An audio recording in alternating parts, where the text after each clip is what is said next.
Bonjour à tous, bienvenue sur la chaîne Nancy le flux en ligne. Aujourd'hui je suis avec Abdou de Flippies. Salut à toi Abdou. Salut à toi Jérémy, salut à tous. Ouais, ça fait plaisir, je suis venu au Havre pour le week-end, on a fait quelques projets FLE ensemble. On parle aussi matin, midi et soir de FLE, ça fait plaisir. Donc Abdou déjà, donc tu es concepteur pédagogique pour le FLE, tu fais des ressources de FLE, je pense qu'il y a beaucoup qui te connaissent encore, mais voilà, est-ce que tu peux te présenter très rapidement pour ceux qui n'auraient jamais vu ta tête pour l'instant sur la chaîne? Rapidement, je m'appelle Abdou, je suis originaire du Havre, en plein milieu du quartier où j'habite en fait.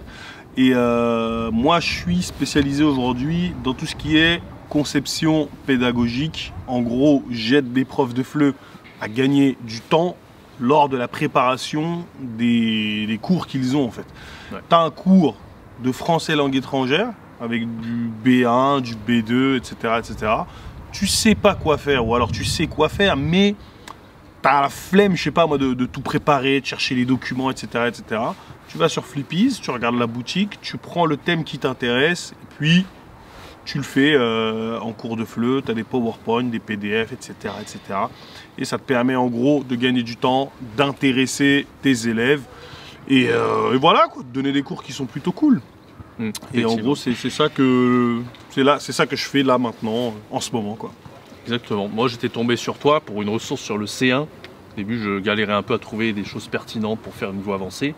Et une collègue m'avait recommandé donc Flippies, niveau C1, il faudrait que tu essayes.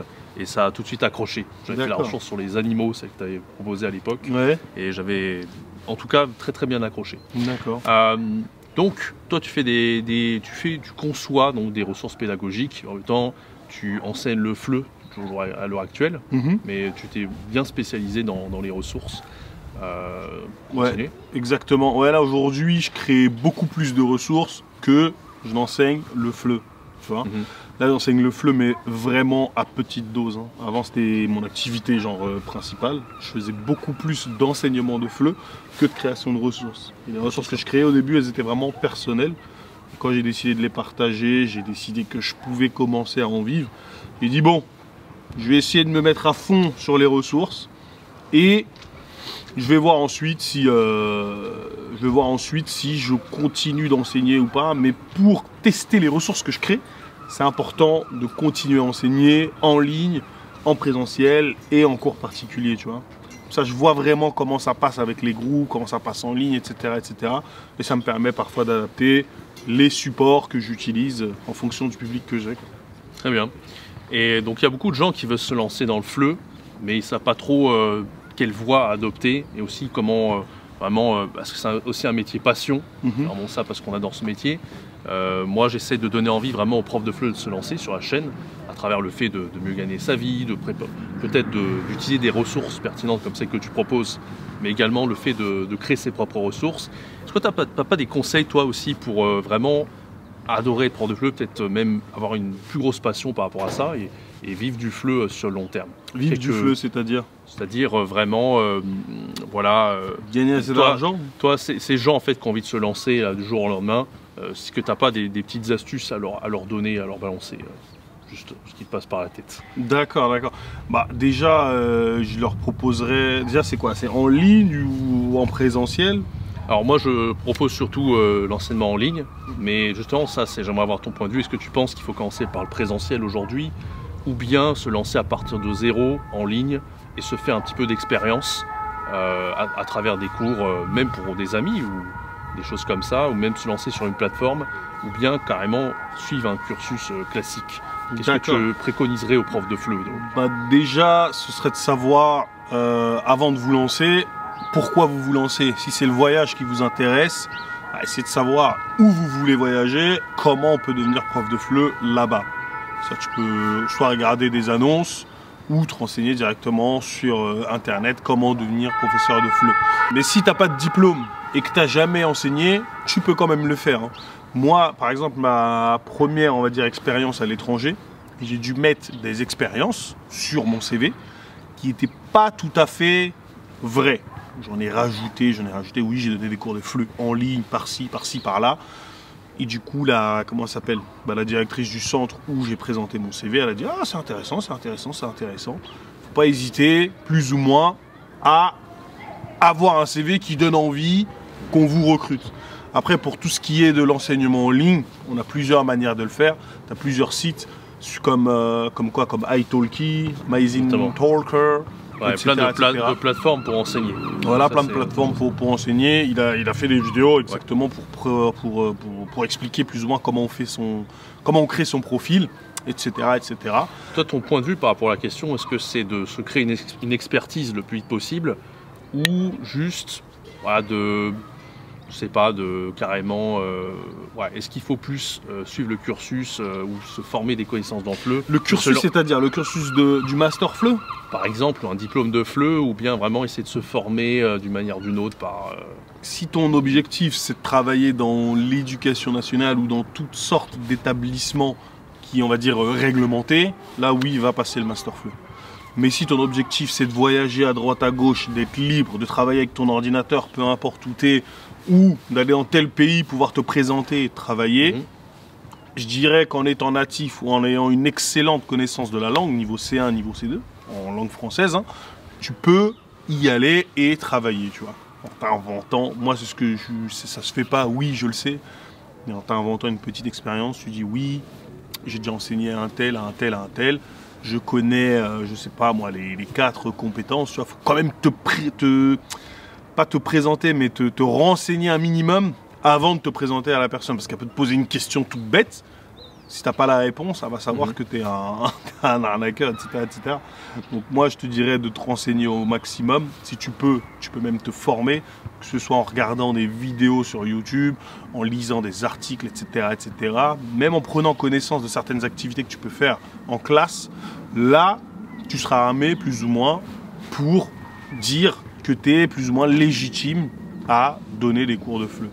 Ok. Je sais pas si c'est compréhensible ou pas. C'est assez compréhensible, je pense. Renseignez-vous, formez-vous. C'est intéressant d'avoir ton point de vue en fait quand tu vois la chose, même si toi tu n'as pas forcément enseigné sur les plateformes ou tu n'as pas forcément été indépendant. Quelques plateformes, pas toutes. Ouais, quelques plateformes, parce qu'il y a beaucoup de questions qui reviennent par rapport à ça. Donc aussi d'avoir ton point de vue en fait de prof de FLE, c'est intéressant. En fait, même j'espère que ça aide les gens. Il y a par exemple une question qui revient souvent, que les gens me posent aussi, c'est est-ce que c'est intéressant dès le départ, si toi tu devais te lancer, faire que ça, est-ce que tu te spécialiserais dans un domaine? Par exemple, il y en a qui hésitent à se lancer dans uniquement enseignement d'ELF-DALF, ou en tout cas faire un maximum de cours d'ELF-DALF, cours enfants ou autres spécialités, cours de conversation uniquement. Toi, est-ce que tu penses que c'est très intéressant de... Je pense que oui, c'est intéressant. Ça dépend de... comme tout à l'heure, hein, ça dépend quand même de l'objectif de la personne. Si la personne, ce qu'elle veut, c'est de se former pour donner des cours dans une école maternelle, bilingue ou quoi que ce soit, forme-toi pour donner des cours de FLE aux enfants. Ça n'a pas de sens de se former pour donner des cours de FLE aux médecins ou aux kinés si ton but, c'est d'enseigner à des enfants. Je sais pas si tu vois ce que je veux dire. Et c'est exactement ça. Et inversement, en fait, ça sert à rien d'apprendre à enseigner aux enfants si tu veux te spécialiser pour enseigner le FLE à des médecins, tu vois. Mais en gros, il faut avoir une vision plus ou moins claire de ce que tu veux. Si tu veux enseigner le FLE en ligne aux enfants, va chercher le maximum d'informations là-dessus, forme-toi là-dessus. Si tu veux enseigner le FLE en présentiel aux adultes, le FLE en présentiel aux médecins, fais ce qu'il faut pour être apte à faire ça. Tu vois ? En gros, c'est plus ou moins le conseil que moi je donnerais. Avoir une excellente définition des objectifs que vous avez avant de vous lancer comme ça quoi. Faut être prêt parce que la préparation, c'est vraiment, je dirais, 90% du travail quand tu es prof de FLE. Tu prépares ton cours et après, les choses se font toutes seules, quoi. J'ai une question un petit peu très vaste à te poser. Peut-être ça va prendre un peu de temps d'y répondre, mais j'aimerais bien avoir ton point de vue là-dessus. On sait travailler, bien sûr, sur l'expertise pour devenir le meilleur prof de FLE possible, parce que c'est aussi ça qui va nous aider à nous démarquer, notamment quand on est indépendant ou bien de faire le meilleur chiffre d'affaires possible, gagner mieux sa vie. Quelles sont pour toi les astuces, quels conseils tu donnerais en priorité pour les gens qui veulent devenir le meilleur prof de FLE possible? Gagner vraiment en compétences, faire des super cours, comment faire selon toi pour vraiment progresser en tant que prof de FLE? Pour moi, la meilleure manière de faire ça, ce serait de constamment se remettre en question mon cours là, ça n'a pas marché, c'est de ma faute. Lui, je lui ai expliqué ça, il est pas con, c'est moi qui n'ai pas su l'expliquer correctement. Même s'il n'y a qu'un élève, il faut que tu arrives à travailler l'inclusion. Il y a un élève qui est nul, il faut que tu arrives à capter l'attention de tout le monde. Et aussi l'attention de l'élève qui est nul, ou qui est chiant, ou qui n'est pas intéressé, etc. etc. C'est un travail à faire sur soi en fait. Même si, j'en sais rien moi, le gars n'écoute pas, il n'est pas intéressé, si tu arrives à trouver des activités en rapport avec ses passions, là tu pourras que t'améliorer en fait. Faut pas dire ouais cette classe est nulle, nanani nanana. Non, c'est peut-être toi qui es nul, je sais pas. Si toute la classe est nulle, je sais pas. Remise en question permanente, c'est ce qui est important. En fait, on l'avait vu même bon, en ligne, on le voit peut-être un peu moins, on est un peu moins proche des profs, mais en tout cas en présentiel, on voit toujours des profs qui, voilà, je sais pas si c'est par incompétence, mais c'est tellement plus facile de se dire que les élèves sont un petit peu moins compétents ou nuls carrément. Exactement. Et c'est jamais la bonne mentalité, je pense. Non, après, on n'a jamais cessé on peut toujours apprendre des choses et progresser, et il faut toujours se remettre en question en permanence. Après, il y a des élèves aussi, c'est des abuseurs. Hein. Moi, quand j'étais en Espagne, je sais que il y a des élèves qui voulaient avoir le B1 ou le B2, non le B1 pour partir en Erasmus, etc. Ouais. etc. Ils ne savaient rien dire en français, mais ils s'inscrivaient dans un cours de B1 en pensant que sans parler français, tu pouvais te mettre dans un cours de B1 et obtenir le B1. C'était complètement compliqué pour moi. Et j'ai adapté les activités. Après, il y avait des vrais niveaux B1 du coup qui se faisaient chier. J'ai aussi essayé d'adapter comme je le pouvais. Mais il y avait 15 élèves, c'était super compliqué. C'était cauchemardesque quoi. Tu ne peux pas faire du B1 à des A1. C'est pas du tout top. Après, comment moi je fais pour m'améliorer en cours de FLE, souvent je leur demandais de manière anonyme d'écrire ce qui allait et ce qui n'allait pas, tu vois. Et en gros, ce qui allait, je pense que j'étais au courant de ce qui allait vu que c'est moi qui donne le cours. Je sais que ça c'est bien. Mais ce qui n'allait pas, j'avais parfois des surprises sur ce qui n'allait pas. Est-ce que tu penses que tout le monde est fait pour être prof de FLE? Est-ce qu'il y a des gens qui ont un certain attrait pour ça? Est-ce que tu penses que c'est fait pour tout le monde d'être prof de FLE? Non, c'est pas fait pour tout le monde. Déjà, si t'es pas patient, tu peux pas être prof de FLE. Ou tu peux pas être un bon prof de FLE. Tu vois. Si t'as aucune remise en question, t'es trop sûr de toi et que t'écoutes pas les gens, jamais de la vie tu pourrais être un bon prof de FLE.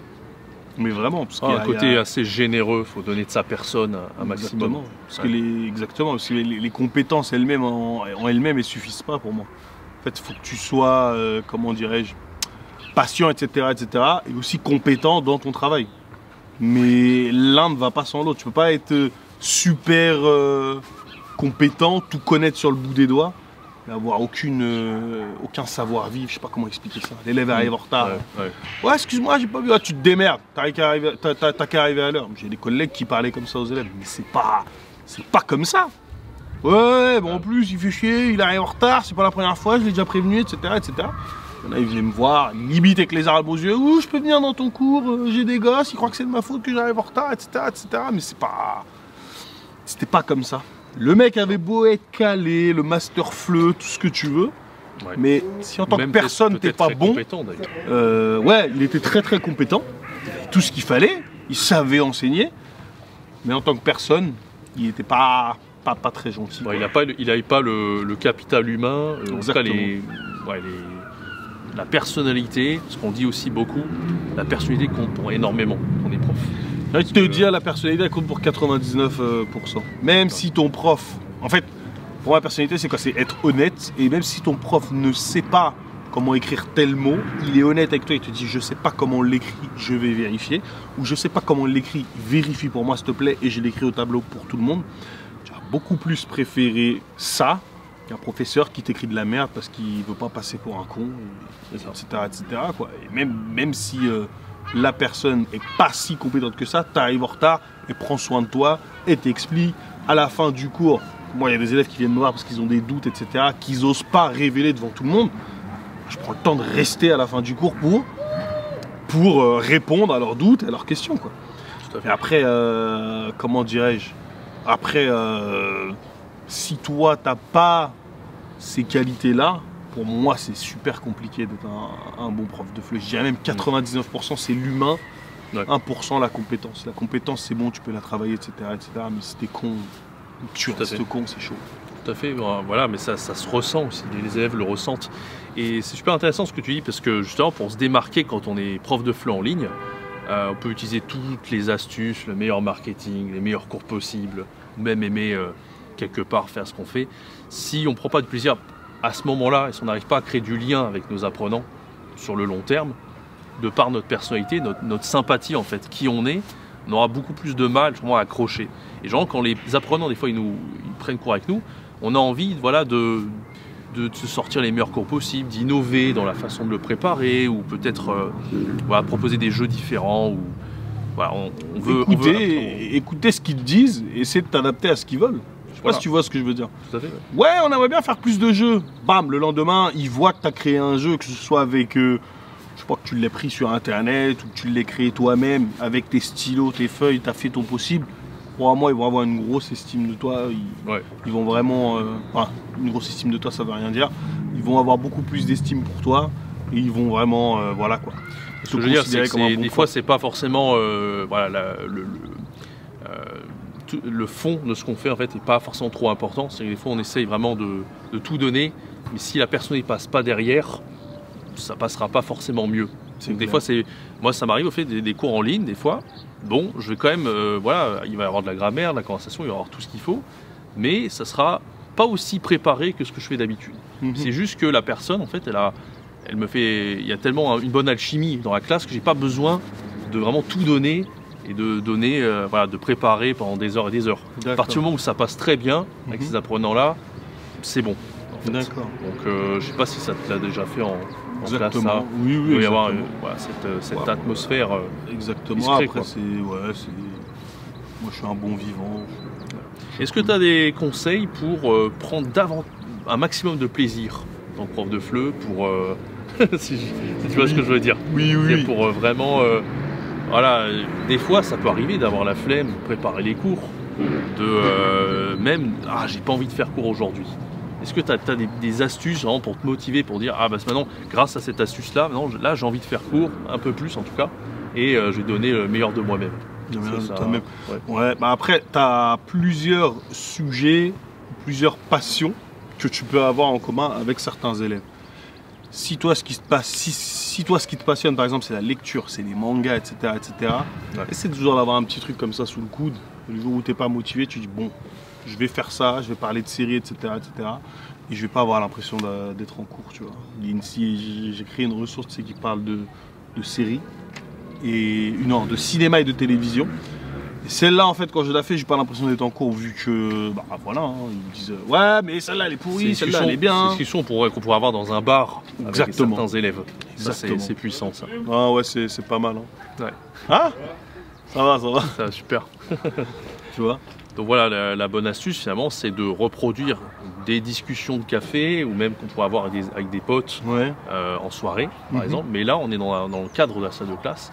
Et finalement, on arrive à lier les deux. On arrive à lier vraiment le pragmatique, mais ce qui est amusant. Et on n'a pas l'impression vraiment de faire des efforts incroyables. Exactement. Non, c'est exactement ça. Ouais. C'est parfait. Non, ouais, c'est ça. Faut être, comment dirais-je, faire. Même si tu n'aimes pas, par exemple, enseigner la grammaire, je pense qu'il y a toujours une manière de l'enseigner d'une façon que tu peux aimer. Je sais pas si tu vois ce que je veux dire. Tout à fait. Ils comprennent pas, à chaque fois je fais ça, ils comprennent pas, à chaque fois, renseigne-toi.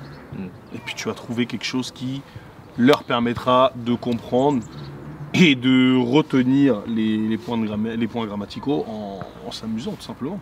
Mais c'est simple, quoi. Faut juste chercher et puis tu trouves. Tu cherches, tu trouves. Ça, c'est une question que je t'avais déjà posée dans une interview.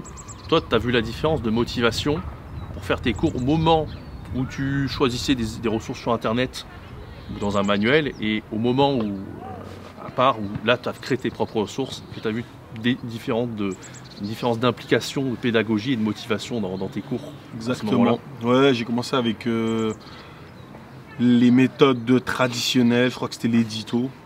C'était très bien, tu vois. Ouais. Mais ça manquait, on va dire, de jeu et de folie. Je sais pas si tu vois ce que je veux dire.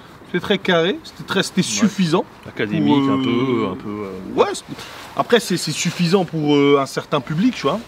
T'as des gens qui adorent ce type d'apprentissage, qui aiment bien voilà, avoir un livre, le toucher, faire les exercices, etc. etc. Et t'en as d'autres qui se font chier, qui sont comme ça avec leur téléphone. Et moi, tiens, un élève, il a son téléphone. Ouais. J'essaie de faire en sorte qu'il le lâche, mais sans dire lâche ton téléphone.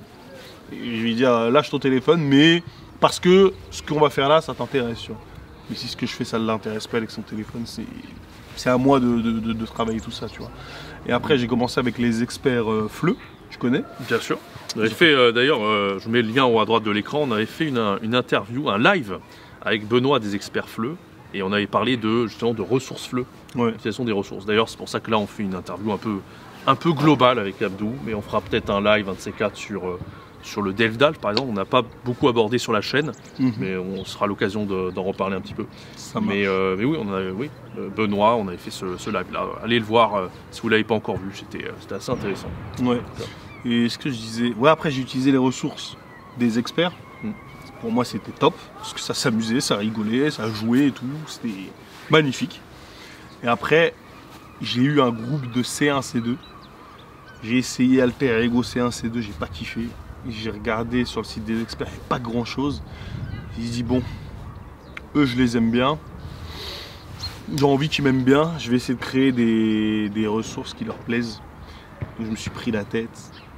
Je mettais peut-être 15 heures à préparer un cours de 4 heures, tu vois. Et c'est comme ça que Flippy est né, tu vois. En gros, je venais avec de nouvelles ressources. C'était super moche en fait, mais le fond, il était vraiment bien amené. C'était bien, c'était top. Parfois, il y a des trucs qui étaient actuels. Et même ma manière d'amener le truc, en fait, j'étais beaucoup plus motivé que quand j'avais le truc, l'alter ego, quoi. Même eux, ils sentaient qu'il se passait quelque chose, en fait. Et après, quand j'ai vu ça, j'ai proposé à mes collègues, tiens, j'ai créé cette ressource-là, essaye-la, tu me dis ce que t'en penses. Tu vois, c'est bien ces trucs et machin, moi j'aurais mis quelques images, etc., etc. Sans images, déjà ça me prenait du temps. Du coup, j'ai décidé d'adapter la ressource et de mettre quelques images, quelques couleurs, etc., etc. Et là, quand ils ont vu ça, ils ont dit waouh, là ça a été un franc succès dans mon cours. Toi aussi, ouais, t'as kiffé. Il y a des collègues à moi qui travaillaient à Séville, je leur ai envoyé, tout le monde kiffait, tout le monde kiffait. J'ai dit bon, je vais la mettre sur internet, je vais la donner à tout le monde. Mais après, quand j'ai voulu en refaire une autre, j'avais pas l'impression de prendre du plaisir en préparant le cours, j'avais l'impression de vraiment travailler, tu vois. Ouais. Et j'ai dit je vais mettre ça et je vais essayer de créer un petit business autour de ça. Tu vois. Et là j'ai créé un business et là vraiment le truc il est vraiment professionnel. Il y a vraiment une correctrice qui vient, qui lit le truc, qui corrige. Bon, elle laisse parfois passer quelques coquilles, mais c'est pas grave, il n'y a pas mort d'homme, c'est la vie. En plus les profs de FLE adorent dire ah il y a une coquille, il y a une coquille. Calme-toi, c'est pas grave. Laisse-la, tu dis, les élèves là il y a une coquille, vous avez vu hein? Je suis trop fort, hein, j'ai vu la coquille ici. Bref, et après voilà, ça s'est professionnalisé, j'ai ajouté les PowerPoint, les QR codes, etc., etc. Et bientôt je vais montrer à tous les profs de FLE du monde comment on fait pour créer une ressource de rien. Le prochain gros projet qui va sortir. Le prochain gros projet que j'ai, de 0 à 1, tu vois, de comment partir de rien dans ta tête, d'un thème, et là, tu as tous les éléments pour créer ta propre ressource, tu vois. Ça peut être pour les médecins, ça peut être pour les serveurs, etc., etc. Tu auras toute la structure pour créer tes propres ressources. Petite dernière question pour finir sur une question personnelle. Et toi, tu préfères l'enseignement présentiel ou en ligne? Et pourquoi? Moi, je préfère 100 fois l'enseignement présentiel. Pourquoi? Parce qu'il y a cet aspect social dans l'enseignement des langues. Tu as certaines personnes que moi je voyais en fait qui étaient dans ma classe. J'avais l'impression que le seul contact qu'ils avaient avec les autres, c'était quand ils allaient à la classe de langue. Tu as parfois des étrangers qui connaissent personne. Leur seul moyen de se faire des amis, c'est à la classe de langue. C'est dans la classe de langue, tu vois. Et aussi dans un autre projet, je vais, expliquer aux gens comment créer de la cohésion dans la classe et entre élèves en fait. Ça va être beaucoup pour les profs de FLE aussi qui sont en France, qui donnent des cours à des migrants. Et en gros, ils auront plein d'espèces d'outils pour les motiver à se voir en dehors des cours, parler en dehors des cours, préparer des choses en dehors des cours et aussi assister à des événements en dehors des cours. Moi, c'est vraiment cet aspect social que j'aime en fait dans les cours de FLE en présentiel. Après les cours de FLE en ligne, c'est vrai que tu as plusieurs avantages. Hein, tu n'as aucune obligation géographique. Tu as des millions d'avantages, mais je sais pas, pour moi, présentiel c'est mieux. Tu vois les gens, tu as les cartes, tu joues avec comme ça. Je sais pas, je préfère 1000 fois. C'est sûr. C'est sûr. Après, voilà, on l'a lancé en ligne, ça s'est développé énormément. J'ai orienté la chaîne là-dessus parce qu'évidemment il y a eu le Covid qui nous suit depuis 2 ans. Ouais. Ça a tendance à s'atténuer un peu, on reprend de plus en plus les écoles de FLE réouvrent de plus en plus. Ouais. Après voilà, c'est une voie, c'est quelque chose d'assez intéressant pour vraiment se lancer très rapidement. Ouais. C'est-à-dire qu'évidemment en présentiel, on peut toujours trouver des opportunités, mais si on n'a pas de diplôme, c'est plus compliqué. Donc, exactement. Voilà, c'est l'avantage qu'on a vu. J'avais fait notamment le live avec Tom, montrer que vraiment, lui, il a juste une licence de langue, mais si vous avez quelque chose qui est en rapport avec les langues, vous pouvez vous lancer à partir de 0, et c'est quand même assez intéressant pour vous. Voilà, donc le petit mot de la fin, mais merci beaucoup Abdou pour ce petit entretien. Merci. J'espère en tout cas que ça vous a plu. Mais voilà, bonne franquette ici au Havre, on a répondu à pas mal de questionnements que vous posez en tout cas depuis longtemps. Pour finir, je vous invite donc à rejoindre ce premier lien en description sur la formation gratuite. C'est 3 jours pour se lancer en tant que prof de FLE en ligne, sans aucune expérience et en partant de 0. Je vous donne dans cette formation conseils, astuces, méthodes, un plan d'action sur 3 jours pour lancer en tant que prof de FLE. Donc si vous êtes intéressé par ce programme, c'est le tout premier dans la description, 100% gratuit, ne vous en privez pas. Merci Abdou. Pas de soucis. C'était Abdou de Flippies et Jérémy.